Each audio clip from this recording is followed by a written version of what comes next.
Much resistance to reopening, given what we're seeing in Europe right now?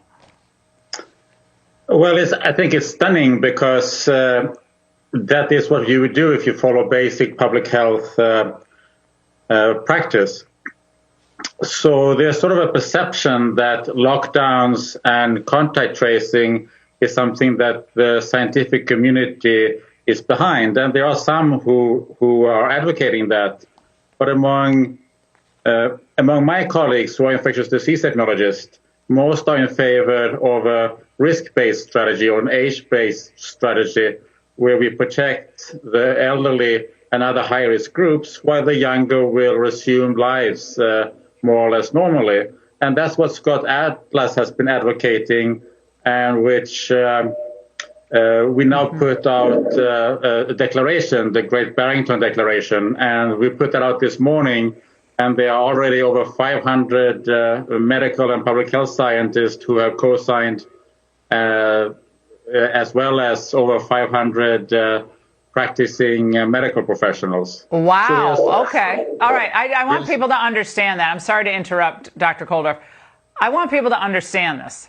Now, we're talking to three of the top epidemiologists. I know you guys are modest, but in the world, okay, the three of you. And you're all three saying this approach of locking down, rolling lockdowns does not work.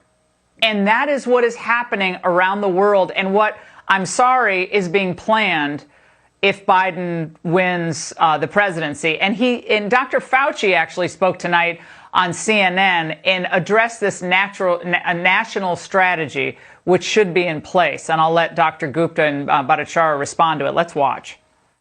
We need to flood the system with testing, surveillance testing, getting out there, getting into the community and finding out what the level of infection is in the community and doing it on a broad scale. Whether you do it in schools, yes, whether you do it in colleges, whether you do it in factories, that's what we need to do. Dr. Gupta, I want to go to you on that. So is broad surveillance testing in schools and universities, and I guess everywhere, is that really the way to proceed? I don't think so. I think that's a very inefficient use of very limited resources that we have in that regard. And not only, when I say limited, not only do I refer to what we have at our disposal, but also I'm talking about how much we should invest in that process. Because what we really want to do is protect the vulnerable. So it makes every bit of sense to me that we would take those resources and use them to develop smart strategies to protect the vulnerable. And what's interesting here is by not testing those who are not vulnerable and allowing them to carry on with their lives, which testing frankly impedes, you actually allow that population to build up a level of immunity, which in turn protects the vulnerable. So it's a kind of win-win.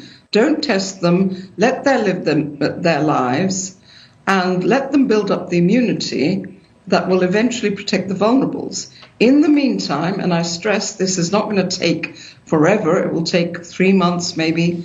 We've been able to observe the epidemic unfold in several parts of the world, and I think we can guess safely, whatever that might mean, but that 3 months is probably, maybe 6, sufficient time for enough immunity to accumulate in those sectors of the population such that the vulnerable could resume normal lives.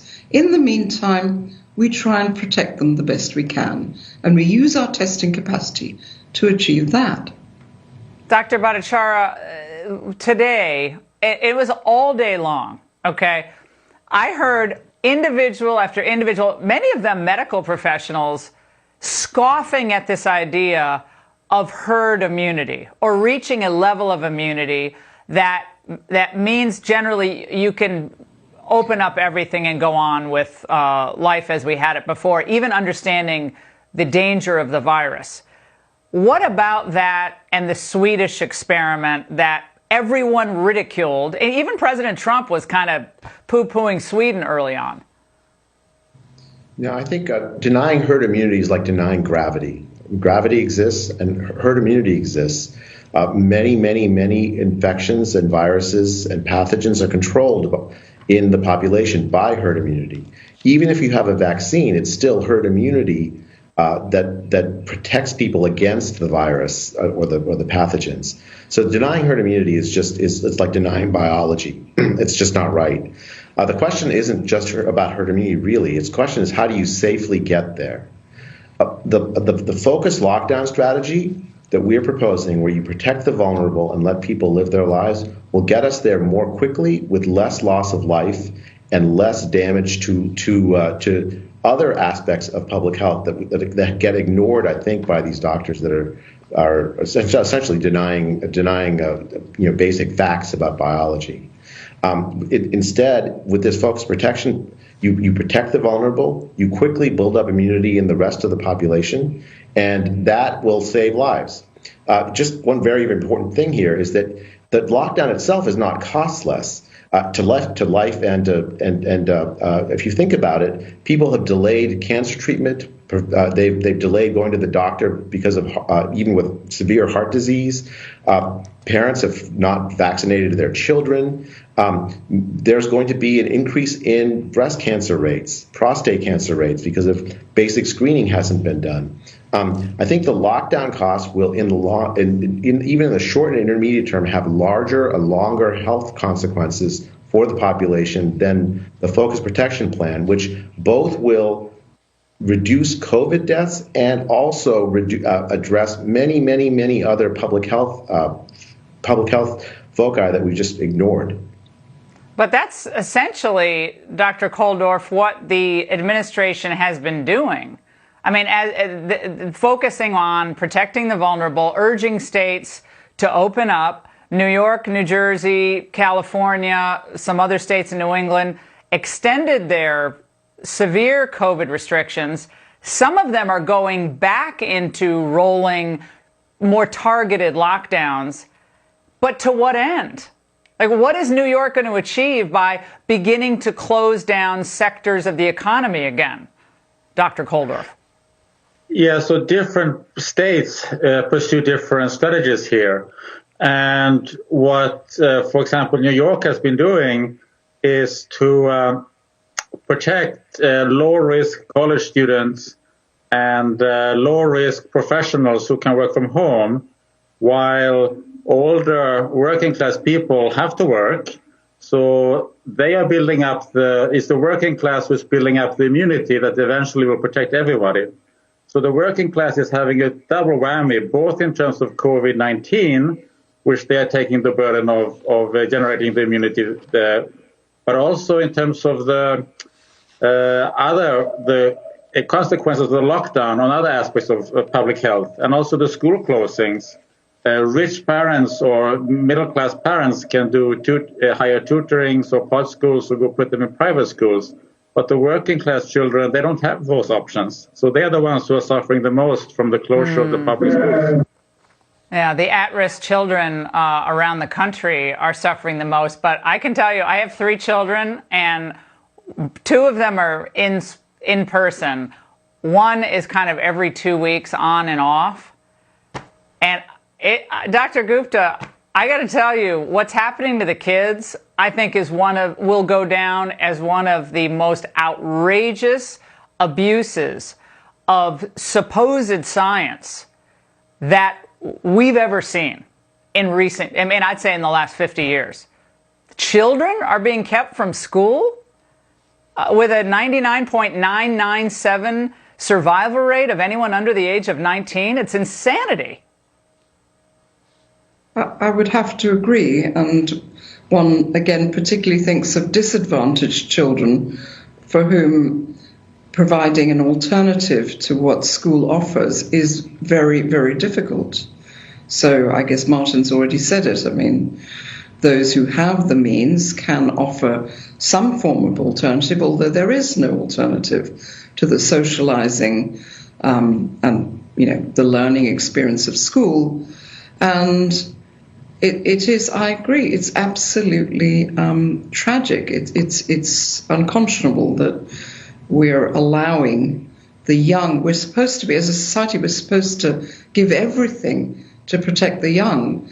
And I know I've had mothers writing into me saying, I would seal myself up for a year happily if my child could go to school, if my slightly older child could go to university and have the experience that they deserve. If that's not what we're for, then what are we here for? What's the whole point of this? And Dr. Bhattacharya, the president thought it was very important to be on camera tonight after coming home to the White House from Walter Reed, and he recorded this video. Let's watch. And I learned so much about coronavirus. And one thing that's for certain, don't let it dominate you. Don't be afraid of it. You're going to beat it. We have the best medical equipment. We have the best medicines, all developed recently. And you're going to beat it. Okay, so the president comes out and speaks, and people went nuts. Like, how dare he? He's a vector of the disease. He's super spreading throughout the White House. He's doing a video. Like, how dare he be optimistic? How did he look, and what about the overall message? Dr. Bhattacharya. Can I say about the overall message? That's exactly what I learned about public health, what you're supposed to do. You're not supposed to sow panic. You're supposed to reassure, give accurate information about risks, trust people to make good judgments on their own behalf.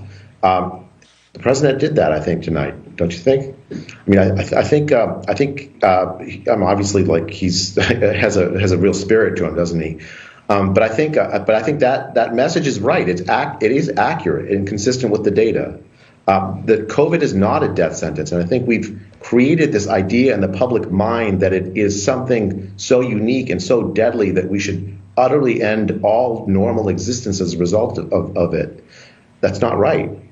We can have a much better way. Protect the vulnerable, shield them for a short period of time until we reach a level where there's population immunity, and then for the rest of the world, let us live our lives. And for folks who are vulnerable, who if your life is meaningless without hugging your grandchildren, you have to balance risks in everything we do in our life. Doctors, all of you, I'm in awe of your expertise and your courage in speaking out, and all that you've published over the years, because I have actually read a lot in the last 6 months. You're all brilliant, much smarter than most politicians. Thank you so much for joining us. And coming up, the left's reaction to Trump's Walter Reed stay, revealed that they just didn't want him to recover. I think